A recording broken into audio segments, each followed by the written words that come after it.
Cherai Ramavarma union ഹൈസ്കൂളിലെ വാർഷികാഘോഷവും അധ്യാപക രക്ഷാകർത്ത ദിനവും സർവീസിൽ നിന്നും വിരമിക്കുന്ന ജീവനക്കാർക്കുള്ള യാത്രയയപ്പും ഹൈബിയുടെ MP ഉദ്ഘാടനം ചെയ്തു. ചടങ്ങിൽ PTA പ്രസിഡന്റ് ആന്റണി കല്ലൂർ അധ്യക്ഷനായി. സിനിമാ നാടക നടൻ ബിജു ദയാനന്ദൻ മുഖ്യ അതിഥിയായി.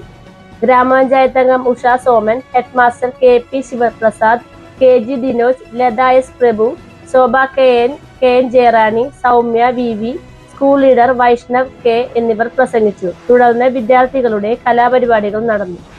പരിഷ്കർത്താവായിരുന്ന സഹോദരൻ അയ്യപ്പൻ ഏറെക്കാലം ഈ വിദ്യാലയത്തിൽ അധ്യാപകനായിരുന്നു.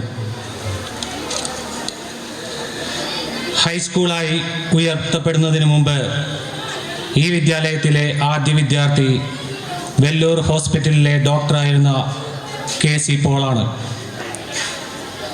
KPCC പ്രസിഡന്റും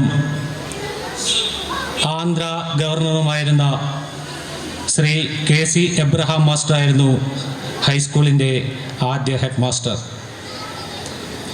നാടിൻ്റെ സർവോന്മുഖ വികാസത്തിൽ എല്ലാ കാലത്തും തോളോട് തോൾ ചോർന്ന് നിൽക്കാൻ ഈ വിദ്യാലയത്തിന് സാധിച്ചിട്ടുണ്ട്.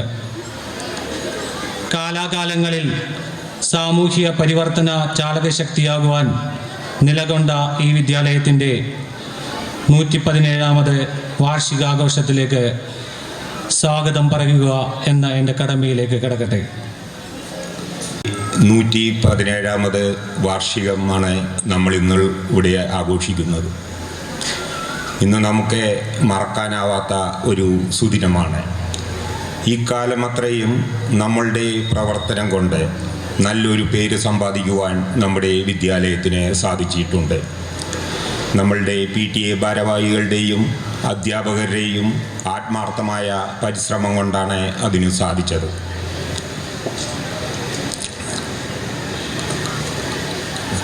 അവസരോചിതമായും കാലോചിതമായും ആത്മാർത്ഥമായ ഗുരുക്കന്മാരുടെ പ്രവർത്തനങ്ങൾ കൊണ്ട് നമ്മുടെ വിദ്യാലയത്തിൽ ഓരോ വർഷവും നമ്മളുടെ വിജയശതമാനം വർദ്ധിപ്പിക്കുവാൻ സാധിച്ചിട്ടുണ്ട്.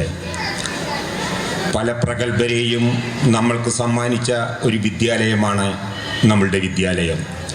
നിങ്ങളുടെ ഇടയിൽ നിന്നും ഇനിയും പ്രഗത്ഭരായ വ്യക്തിത്വങ്ങൾ ഉണ്ടാകട്ടെ എന്ന് യൂണിയൻ ഹൈസ്കൂളിലെ ഇങ്ങനെ 2024 പങ്കെടുക്കാൻ കഴിഞ്ഞതിൽ വളരെയധികം അഭിമാനം തോന്നുന്നു, സന്തോഷവും.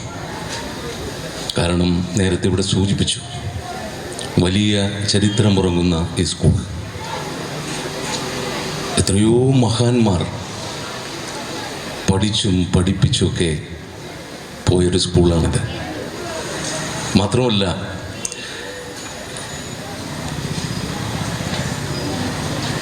സുഭാഷ് ചന്ദ്രൻ്റെ മനുഷ്യനൊരാമുഖം വഹിക്കുമ്പോൾ അതിലേക്ക് കടന്നു വരുന്ന ഈ രാമവർമ്മ ഹൈസ്കൂൾ അഭിമാനം തോന്നിയിട്ടുണ്ട്. ഇവിടെ പഠിച്ചിട്ടില്ലെങ്കിലും എൻ്റെ തൊട്ടടുത്താണല്ലോ ഈ സ്കൂൾ എന്ന്. അങ്ങനെ എന്തുകൊണ്ടും വലിയ ഗരിമ നിലനിർത്തുന്ന, എല്ലാത്തിനുപരിയായിട്ട് ഒരു മതനിരപേക്ഷ കാഴ്ചപ്പാടുള്ളൊരു സ്കൂൾ. എല്ലായിടത്തും അങ്ങനെയല്ല, ജാതി മതത്തിൻ്റെ പേരിലാണ് സ്കൂളുകളല്ല. പക്ഷെ എല്ലാവരുടെയും സഹായത്താൽ രൂപം കൊണ്ടൊരു സ്കൂളാണത്. അതുകൊണ്ട് തന്നെ ഇതിൻ്റെ മഹത്വം ഏറുകയാണ്. പ്രിയപ്പെട്ടവരെ, 25 വർഷമായി ഞാൻ നാടകത്തിൽ അഭിനയിക്കുന്നു. ഒരു നാടക നടൻ ഒരു സെലിബ്രിറ്റി അല്ല, അവൻ ആൾക്കൂട്ടത്തിൽ ഒരാളാണ്. ഇങ്ങനെ കടന്നു വരുമ്പോൾ വലിയ ആരവങ്ങളൊന്നുമില്ല, അല്ലേ? നിങ്ങൾ ശ്രദ്ധിച്ചിട്ടുണ്ടാവും. കാരണം ഒരു നടനെ സംബന്ധിച്ച്, സ്റ്റേജ് നടനെ സംബന്ധിച്ച് അവനൊരു സെലിബ്രിറ്റി അല്ല, അവൻ ആൾക്കൂട്ടത്തിൽ ഒരാളാണ്. അരങ്ങിൻ്റെ വെള്ളി വെളിച്ചത്തിൽ തിളങ്ങി പിന്നീട് ആരാലും തിരിച്ചറിയപ്പെടാതെ നിൽക്കുമ്പോൾ ഇവിടെ ഒരാളുണ്ട് എന്ന ഓർമ്മപ്പെടുത്തലാണ് നിങ്ങൾ എന്നെ ഈ വേദിയിൽ ഇരുത്തുമ്പോൾ എനിക്ക് അനുഭവപ്പെടുന്നത്. ഞാൻ പറഞ്ഞല്ലോ, ഇതുപോലെ സ്കൂൾ വാർഷികത്തിന് നാടകം കളിച്ചാണ് ഞാൻ വരുന്നത്, അഭിനയത്തിലേക്ക് വരുന്നത്. ഒരു യൂത്ത് ഹോസ്റ്റലിൽ നാടകം കളിച്ചപ്പോൾ എന്നെ പഠിപ്പിച്ച പോയിപ്പള്ളി തങ്കപ്പൻ മാസ്റ്റർ എന്നെ പഠിക്കാൻ മിടുക്കനായിരുന്നില്ലെങ്കിലും എന്നെ ക്ലാസ്സിൽ എഴുന്നേൽപ്പിച്ച് നിർത്തി എന്നെ അഭിനന്ദിച്ചു. പിന്നീട് പലപ്പോഴും ഞാൻ അഭിനയിച്ച നാടകത്തിൻ്റെ ഡയലോഗുകൾ പുള്ളി എന്നോട് പറയും. ഞാൻ മറന്നു പോയിട്ട് എന്നോട് പറഞ്ഞിട്ടുണ്ട്.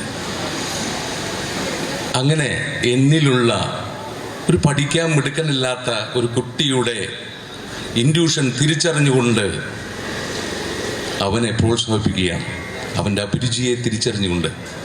അങ്ങനെയാണ് ആ നാടകത്തോടുള്ള ഒരു അഭിനിവേശം എനിക്കുണ്ടായത്.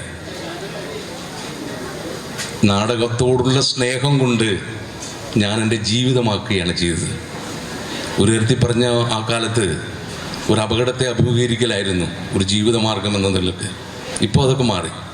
പക്ഷെ എന്നാലും ഞാൻ കലയെ മുറുകെ പിടിച്ചു. എല്ലാ പ്രതിസന്ധികളിൽ നിന്നും പതറാതെ ഞാൻ ഈ കലയെ മുറുകെ പിടിച്ചു. അതുകൊണ്ട് തന്നെ 2021-ലും 2022-ലും കേരള സർക്കാരിൻ്റെ മികച്ച നടനാവാൻ എനിക്ക് കഴിഞ്ഞത് ഇതിനോടുള്ളൊരു ആത്മസമർപ്പണം കൊണ്ടാണ്. എന്നിട്ടും 25 വർഷം നാടകത്തിൽ അഭിനയിച്ചിട്ടും എന്നോട് എല്ലാവരും പറഞ്ഞു, ഇങ്ങനെ നാടകം കളിച്ച് നടന്നാൽ മതിയാ, രക്ഷപ്പെടുക. അങ്ങനെയാണല്ലോ. നാടകം ഒരു ഗൗരവമായ കർമ്മമായി ഞാൻ കരുതുമ്പോൾ മറ്റുള്ളവർ കരുതിയത് അതൊരു കളിയാണ്. അതിവിടെ മാത്രമുള്ള ഒരു പ്രത്യേകത, ഈ നമ്മുടെ രാജ്യത്ത് മാത്രമുള്ള ഒരു പ്രത്യേകത. മറ്റൊന്നും അങ്ങനെയല്ല. അവൻ നാടകം കളിച്ച് നടക്കുന്നു. എങ്ങനെയെങ്കിലും രക്ഷപ്പെടുക. എല്ലാവരും അഭിമുഖീകരിക്കുന്ന ഒരു ചോദ്യമാണത്. നിങ്ങൾ രക്ഷപ്പെടുക. നീ സിനിമയിൽ അഭിനയിച്ച് രക്ഷപ്പെടുക. ഒരു ക്യാപിറ്റലിസ്റ്റ് വ്യവസ്ഥിതിയിൽ നിങ്ങളെല്ലാവരും രക്ഷപ്പെടുകയാണെന്നാണ് പറയുന്നത്. ഒരു മാഷും ഫിലോസഫറും കൂടി ഒരു കാടിൻ്റെ വരമ്പിലൂടെ ഇങ്ങനെ നടക്കുകയാണ്. അപ്പോൾ ഇവരുടെ മുന്നിലേക്ക് ഒരു പുലി ചാടി വീണു. മാഷും ഫിലോസഫറും ഓടി. ഓട്ടത്തിനിടയിൽ മാഷ് പറഞ്ഞു, നമ്മളിങ്ങനെ പുലിയോട് മത്സരിച്ചിട്ട് വല്ല കാര്യമുണ്ടോ? നമ്മളെന്തായാലും പുലി പിടിക്കും.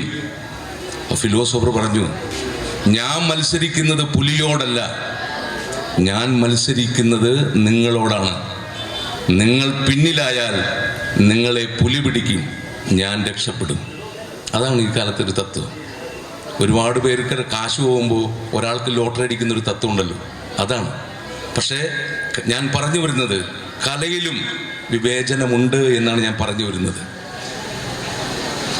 കലയിലും വിവേചനമുണ്ട്. നല്ല കലാകാരന്മാരെ തിരിച്ചറിയാൻ നമുക്ക് കഴിയുന്നില്ല. നിങ്ങൾക്കറിയോ, ഇരിങ്ങാലക്കുട കൂടൽമാണിക്യ ക്ഷേത്രത്തിൽ ഒരു കൂത്ത് നടക്കുകയാണ്. മാധവ ചാക്യാരാണ് ആടുന്നത്.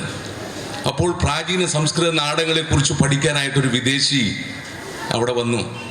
അപ്പോൾ ഈ അമ്പലത്തിനകത്തേക്ക് കയറാൻ പറ്റില്ല. കൂത്തമ്പലത്തിൻ്റെ കുത്തടിയിലൂടെ അദ്ദേഹം ഇങ്ങനെ നോക്കി. വിദേശി ഞെട്ടിപ്പോയി. ഒറ്റ കാണി പോലുമില്ല, ആരും കാണാനും കേൾക്കാനുമില്ല. എന്നിട്ടും അഭിനയത്തിൻ്റെ എല്ലാ സൂക്ഷ്മവശങ്ങളും വിട്ടുപോകാതെ ആത്മനിർവൃതിയോടെ ഇങ്ങനെ ആടുകയാണ് ഒരു മനുഷ്യൻ നിന്ന് ഒറ്റക്ക്. ഇത് കഴിഞ്ഞിറങ്ങിയപ്പോൾ ഈ വിദേശി മാധവ ചാക്യരോട് ചോദിച്ചു, എങ്ങനെയാണ് നിങ്ങൾക്ക് ആടാൻ കഴിഞ്ഞത്? കാണാനും കേൾക്കാനും ആരുമില്ലാതെ ആത്മനിർവൃതിയോടെ അഭിനയത്തിൻ്റെ എല്ലാ സൂക്ഷ്മവശങ്ങളും വിട്ടുപോകാതെ നിങ്ങൾക്ക് എങ്ങനെയാണ് ഇങ്ങനെ ആടാൻ കഴിഞ്ഞത്? അപ്പം അദ്ദേഹത്തിൻ്റെ ഒരു ക്ലാസിക്കലായിട്ടുള്ള ഉത്തരവുണ്ടായിരുന്നു, എൻ്റെ മുന്നിൽ വിളക്കുണ്ടല്ലോ, എൻ്റെ മുന്നിൽ വിളക്കുണ്ടല്ലോ. പ്രിയപ്പെട്ടവരെ, ആ വിളക്ക് കൂത്തമ്പലത്തിലെ വിളക്ക് മാത്രമല്ല, എന്നെപ്പോലുള്ള ഓരോ കലാകാരൻ്റെയും ആത്മാവിൽ കത്തുന്ന വെളിച്ചമാണ്. ആ വെളിച്ചം ഒരു മാസ്കലത്തിനും ഊതിക്കെടുത്താൻ കഴിയില്ല എന്ന് ഞാൻ പറയുകയാണ്. കാരണം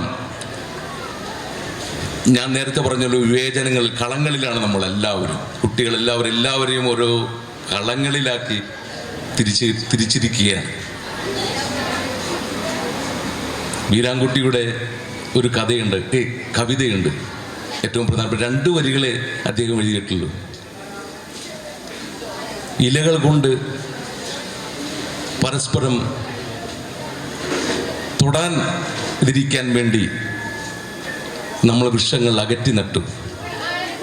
പക്ഷെ ഭൂമിക്കടിയിൽ വേരുകൾ കൊണ്ട് അത് കെട്ടിപ്പിടിച്ചു. ഇലകൾ കൊണ്ട് പരസ്പരം തൊടാതെ അകറ്റി നട്ട വൃക്ഷങ്ങൾ ഭൂമിക്കടിയിൽ വേരുകൾ കൊണ്ട് കെട്ടിപ്പിടിച്ചു. നമ്മളെല്ലാം ജാതിപ്പോരിൻ്റെയും മതപ്പോരിൻ്റെയും എല്ലാത്തിൽ നിന്ന് അകലുമ്പോൾ നിർമ്മമമായ സ്നേഹം കൊണ്ട് അതിനെ മറികടക്കുകയാണ് ഇത്തരത്തിലുള്ള കളങ്ങളല്ലേ. അതിന് സർഗാത്മകമായൊരു ശക്തി വേണം.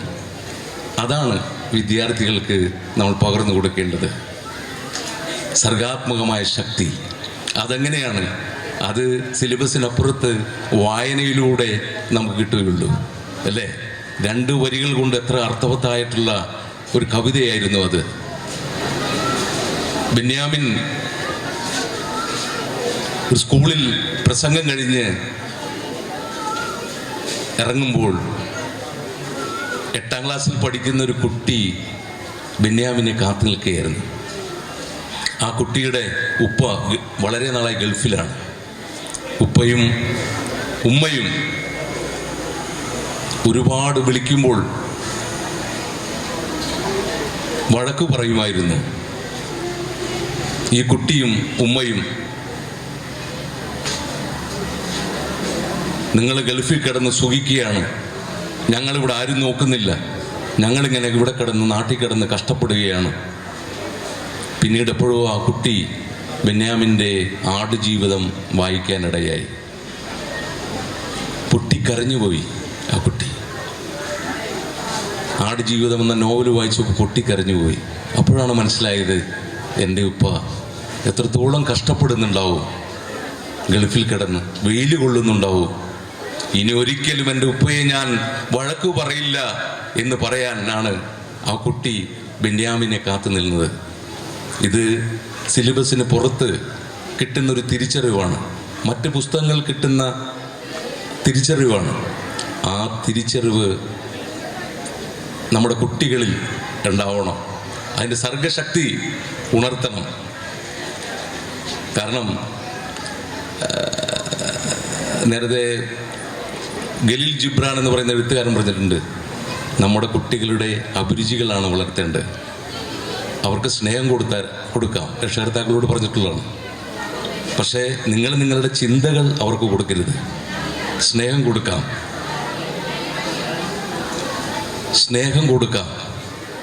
പക്ഷെ നിങ്ങൾ നിങ്ങളുടെ ചിന്തകൾ അവർക്ക് കൊടുക്കരുത്. കാരണം അവർക്ക് അവരുടേതായ ചിന്തകളുണ്ട്. നമ്മുടെ മുന്നിലിരിക്കുന്ന കുട്ടികൾ അവരുടെ അഭിരുചികളിൽ വളരണം.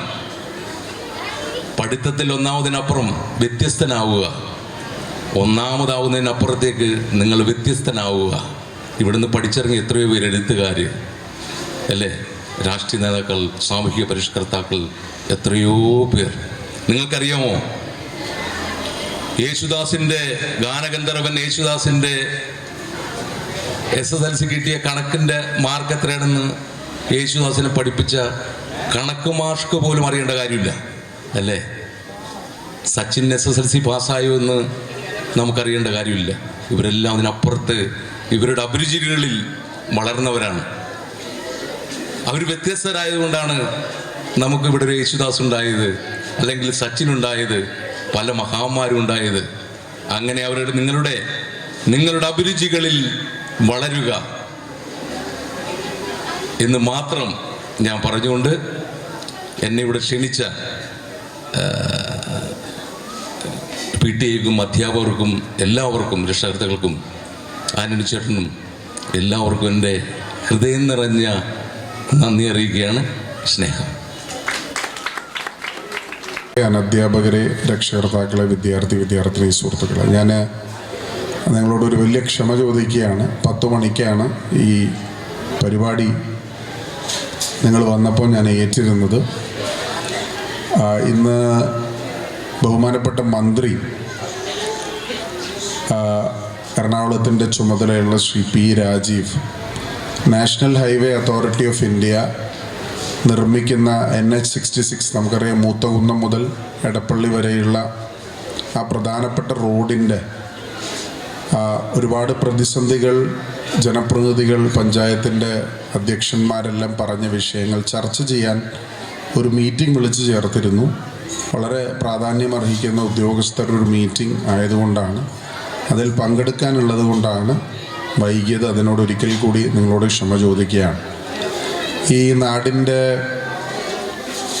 ഒരു വലിയ പൗരാണികതയുടെ ചിഹ്നമായി നിലനിൽക്കുന്ന ഒരു വിദ്യാഭ്യാസ സ്ഥാപനം രാമവർമ്മ യൂണിയൻ ഹൈസ്കൂൾ എന്ന ഈ നാട്ടിൽ ഒരു നൂറ്റാണ്ടിലധികമായി തല ഉയർത്തിപ്പിടിച്ച് നിൽക്കുന്ന, 117 വർഷമായി തല ഉയർത്തിപ്പിടിച്ച് നിൽക്കുന്ന ഈ പ്രദേശം ഒരു തുരുത്തായി നിലനിന്നപ്പോഴും ഇവിടുത്തെ ഏറ്റവും സാധാരണക്കാരായിട്ടുള്ള പിന്നോക്ക വിഭാഗത്തിൽ നിന്നുള്ള എല്ലാ കുട്ടികൾക്കും വിദ്യാഭ്യാസം എന്ന ആശയം പകർന്നു കൊടുക്കാൻ മുന്നോട്ട് വന്ന രാമവർമ്മ യൂണിയൻ ഹൈസ്കൂൾ ഇന്ന് ഒരുപാട് മറ്റ് സ്ഥാപനങ്ങളും പ്രൈവറ്റ് സ്കൂളുകളും CBSE സ്കൂളുകളുമെല്ലാം നമ്മുടെ സമൂഹത്തിലുള്ളപ്പോഴും ഇന്നും ഗുണമേന്മയുള്ള നല്ല വിദ്യാഭ്യാസം പകർന്നു കൊടുക്കുന്ന ഒരു സ്ഥാപനമായി നിലനിൽക്കുന്നു എന്നുള്ളത്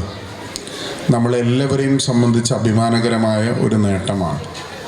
നിലവ് 2024 എന്നുള്ള ഈ വിദ്യാലയത്തിൻ്റെ വാർഷികവും അധ്യാപക രക്ഷകർത്താ ദിനവും അതുപോലെ തന്നെ 3 അധ്യാപകർ വിരമിക്കുന്ന അധ്യാപകർക്കുള്ള ഒരു ഫെയർവെല്ലും അതുപോലെ തന്നെ കുട്ടികളുടെ സർഗശേഷി പ്രകടിപ്പിക്കുന്ന മറ്റ് പ്രോഗ്രാമുകളുമെല്ലാം സംഘടിപ്പിക്കുന്ന ഒരു വലിയ ദിവസമായി ഇന്ന് മാറുകയാണ്.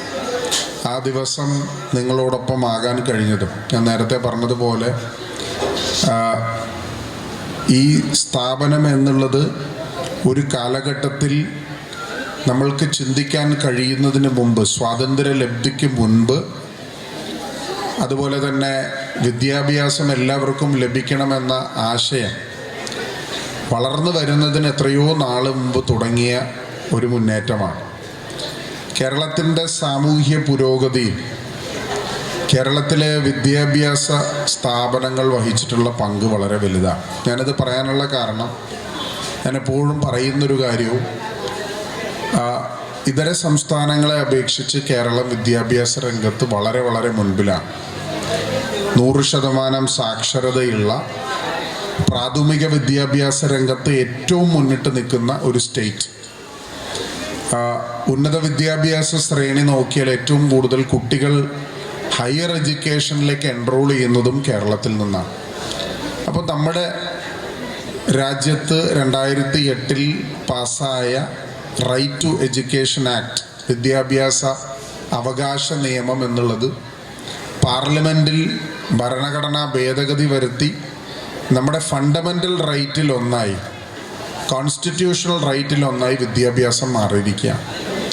പക്ഷെ നമ്മൾക്ക് ചരിത്രപരമായ നേട്ടം കൈവരിച്ചപ്പോഴും ഇന്നും നമ്മുടെ രാജ്യത്ത് വടക്കേന്ത്യൻ സംസ്ഥാനങ്ങളിൽ ഗ്രാമങ്ങളിൽ പെൺകുട്ടികളായതിൻ്റെ പേരിൽ, പിന്നോക്ക സമുദായത്തിൻ്റെ പേരിൽ ജനിച്ചതിൻ്റെ പേരിൽ ഇന്നും വിദ്യാഭ്യാസത്തിൻ്റെ അവകാശം നിഷേധിക്കപ്പെടുന്ന ചെറിയ ചെറിയ ഗ്രാമങ്ങൾ നമ്മുടെ നാട്ടിൽ നിലനിൽക്കുന്നുണ്ട്, രാജ്യത്ത് നിലനിൽക്കുന്നുണ്ട്. On the basis of caste, on the basis of gender ഇന്നും ഡിസ്ക്രിമിനേഷൻ കൃത്യമായി നടക്കുന്നുമുണ്ട്. അപ്പം അങ്ങനെയുള്ളൊരു കാലഘട്ടത്തിൽ കേരളത്തിൻ്റെ സാമൂഹ്യ വളർച്ചയ്ക്ക് ഏറ്റവും വലിയൊരു കാരണമായത് ഇത്തരം സ്ഥാപനങ്ങൾ 200 വർഷങ്ങൾക്ക് മുമ്പ് ഫോർമൽ സിസ്റ്റം ഓഫ് എഡ്യൂക്കേഷൻ കേരളത്തിൽ ആരംഭിച്ചു എന്നുള്ളതാണ്. കേരളത്തിൻ്റെ സാമൂഹ്യ പുരോഗതിക്ക്, ആരോഗ്യരംഗത്തിൻ്റെ വളർച്ചയ്ക്കെല്ലാം അത് കാരണമായത്. ഇപ്പോൾ നമ്മുടെ ഞാനീ പറഞ്ഞ റൈറ്റ് ടു ഇൻഫർമേഷൻ ആക്ട് നിലവിലുള്ളപ്പോൾ കുട്ടികൾക്ക് അവകാശം നിഷേധിക്കുമ്പോൾ നമ്മളെക്കാൾ ടാലൻറ്റഡ് ആയിട്ടുള്ള, നമ്മളെക്കാൾ കഴിവുള്ള, പ്രാപ്തിയുള്ള കുട്ടികളായിരിക്കാം. പക്ഷെ അവർക്ക് നമുക്ക് ലഭിക്കുന്ന പോലെയുള്ള അവസരങ്ങൾ, നല്ല സ്കൂളുകളോ ഇതുപോലെ ഈ ഗോശ്രീ പാലങ്ങളെല്ലാം വരുന്നതിന് മുമ്പും അതുപോലെയുള്ള അടിസ്ഥാന സൗകര്യങ്ങൾ വരുന്നതിന് മുമ്പുമെല്ലാം ഒരു തുരുത്തായി നിലനിന്നപ്പോഴും ഈ സ്ഥാപനങ്ങൾ ഉണ്ടായിരുന്നു എന്നുള്ളത് ഒരു വലിയ പ്രത്യേകതയായി എടുത്തു പറയേണ്ടതാണ്. അപ്പോൾ ഓപ്പർച്യൂണിറ്റി, നിങ്ങൾക്ക് നിങ്ങളുടെ മാതാപിതാക്കളും രക്ഷകർത്താക്കളും നല്ല വിദ്യാഭ്യാസ സ്ഥാപനങ്ങളിൽ നിങ്ങളെ പറഞ്ഞയക്കാനും പഠനമാണ് നിങ്ങളുടെ പ്രയോറിറ്റി എന്ന് അവർ ഫിക്സ് ചെയ്തിട്ടുണ്ട്.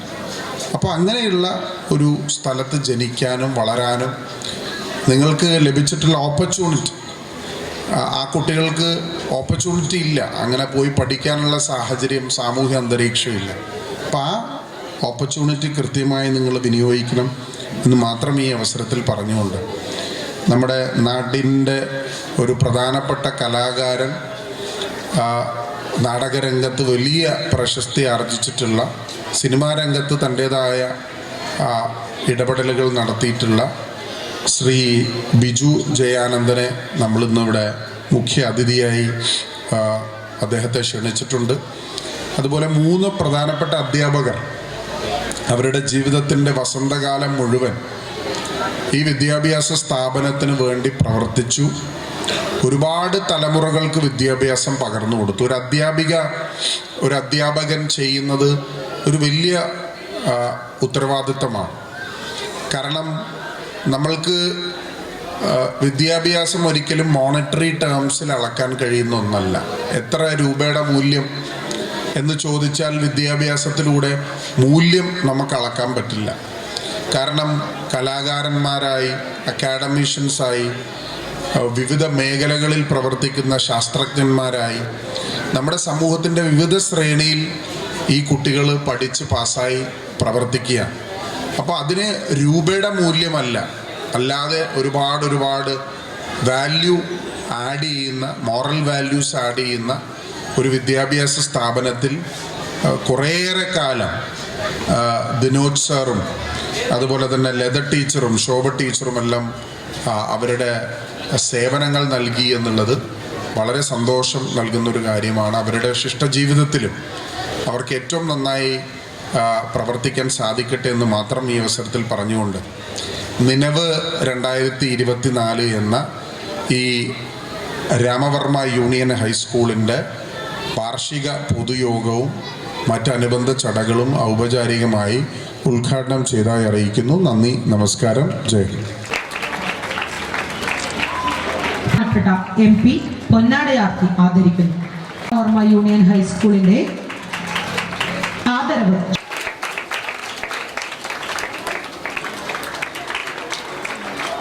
കൽപ്പിക്കേണ്ടത് കയ്യടി പോരാ, പ്രോത്സാഹിപ്പിക്കേണ്ടത് നമ്മുടെ കടമയാണ്. ഹൈസ്കൂൾ വിഭാഗം സംസ്കൃത സ്കോളർ, UP വിഭാഗം അശ്വിൻ കൃഷ്ണ.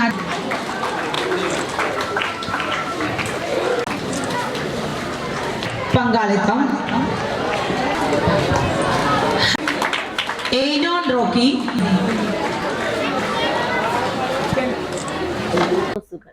ഈ ചാനൽ ഷെയർ ചെയ്യുക, സബ്സ്ക്രൈബ് ചെയ്യാൻ മറക്കരുത്.